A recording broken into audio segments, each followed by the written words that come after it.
তো পাসপোর্ট এসে উঠছে তাই তোর যেহেতু পাসপোর্ট এসে পড়ছে তাহলে আমি যত তাড়াতাড়ি সম্ভব তোর লাগে একটা ভিসার ব্যবস্থা করে ফেলাই দ্রুত টাকা ম্যানেজ করে ফেলা আরেক ভাই আপনি টাকা নিয়ে একদম চিন্তা করেন না, আমি জমি বেচে টাকার ব্যবস্থা করতেছি। 15টা দিন অপেক্ষা কর, এই 15 দিনের মধ্যে আমি তোর ভিসার ব্যবস্থা করে ফেলতেছি। ভিসা কিসের ভিসা? আরে দুবাইয়ের ভিসা পারবি, কোনো কাম কাজ পাই না, সারাদিন বেকার বসে থাকতে হয়। এই জন্য সিদ্ধান্ত নিছি জমি জমা বেচে টাকা দিয়ে দুবাই চলে যাবো। এই পাসপোর্ট রাখেন, আমার জামাই কোথাও যাবেন আপনি জান। আরে এটা- প্লিজ তুমি বিদেশ চলে গেলে আমি কার সাথে ঝগড়া করব, কার সাথে রাগ অভিমান করব, আমার কোনো কিছু লাগলে কার কাছে যাবো? তোমার তো ঝগড়া করতে মন চাইলে তুমি পাশের বাড়ির আমি আর মার সাথে ঝগড়া করবা। না না না, আমি আমার স্বামীর রেখে এক মুহূর্ত থাকতে পারবো না। যদি আমার রেখে চলে যাও তাহলে আমি জ্ঞান হারাবো, মরে যাবো, বাঁচাতে পারবে না কেউ। এর ব্যবসা বাণিজ্য সব খারাপ চললেও একটা ব্যবসা সবসময় ভালো চলবে, সেটা হচ্ছে মুদি দোকানের ব্যবসা। কারণ মুদি দোকানে কি থাকে?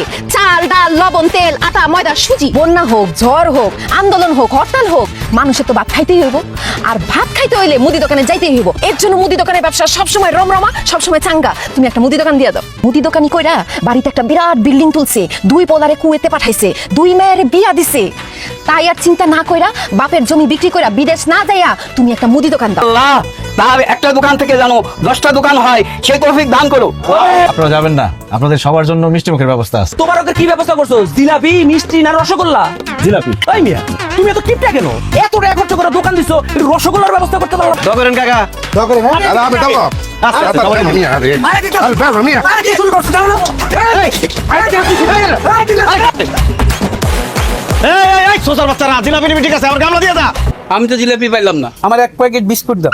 মৌলভী সাহেব এইটা আপনি কি কর? এখন পর্যন্ত বিসমিল্লাহ করতে পারলাম না, একটা বিক্রি করতে পারলাম না, আর আপনার 1 প্যাকেট বিস্কুট দিয়ে দেবো? ঠিক খালি মুখে গেলে তোমার ব্যবসার উন্নতি হইব না। না না, মৌলভী সাহেব রে খালি মুখে দোকান থেকে বিদায় করুন, ঠিক হবো না। হানিফ যা, মৌলভী সাহেব বিস্কুট এনে দে।